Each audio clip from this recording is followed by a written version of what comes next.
Hi sisters and brothers, good evening. Welcome to Guru Kirupa channel. இன்றைக்கி நம்ம இந்த வீடியோவில் என்ன பார்க்க போகிறோன்னா, 6th ஸ்டாண்டர்ட் செகண்ட் டேர்மில் இன்னொரு ஆத்தரை பற்றி பார்க்க போகிறோம். சரிங்களா? இது வந்து டிஎன்பிசி குரூப் 2 2Aக்கும் யூஸ் ஆகுது இல்லையா? அப்புறம் டெட்டு படிக்கிறவங்களுக்கும் அந்த 30 கொஷின்ஸ் கேட்குறதுல யூஸ் ஆகுது. சரி, வாங்க வீடியோக்குள்ளே போகலாம்.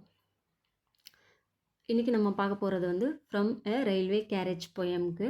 ஆத்தர் வந்து ராபர்ட் லூயிஸ் ஸ்டீவன்சன்.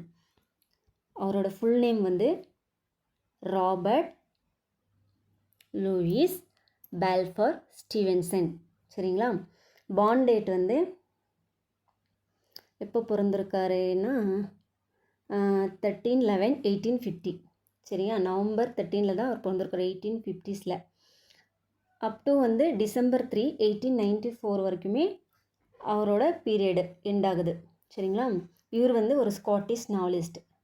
நம்மளுக்கு ஒரு 4 ஆப்ஷன் கொடுத்துட்டு இதில் வந்து ஸ்காட்டிஷ் நாவலிஸ்ட் யார் அப்படின்னு கேட்கும்போது நம்ம வந்து ஆப்ஷனில் இவர் பேர் இருந்துச்சுன்னா ஆர்எல் ஸ்டீவன்சன்னாலும் ஷார்ட் ஃபார்மாக கொடுத்துருப்பாங்க, இல்லை ஃபுல் நேமும் கொடுத்துருப்பாங்க. சரிங்களா? இவர் வந்து ஒரு Scottish novelist, poet, essayist, musician, travel writer. சரிங்களா? இந்த 4 நிறைய கேரக்டர்ஸ் மாதிரி இருக்கும் ஆத்தர்ஸ்க்கெல்லாம்.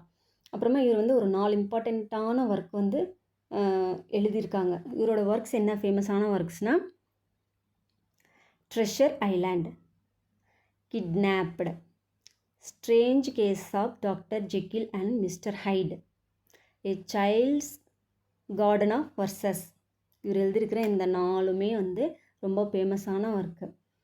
இது வந்து நம்ம எப்படி இந்த ஒர்க்கை வந்து ஞாபகம் வச்சுக்கலான்னா, ட்ரெஷரு, கிட்னாப்பு, ஸ்ட்ரேஞ்சு, சைல்டு. ஒரு ஸ்ட்ரேஞ்சு சைல்டு கிட்ட ஒரு ட்ரெஷர் இருக்குது. அது வந்து கிட்னாப் பண்ணுறதுக்காக வந்து சில பேர் வந்து குழந்தைய கிட்னாப் பண்ண போகிறாங்க. அப்போ இதெல்லாம் யார் எழுதுனது? Robert Louis Stevenson. இந்த வீடியோ உங்களுக்கு பிடிச்சிருக்குன்னு நினைக்கிறேன். தேங்க்யூ.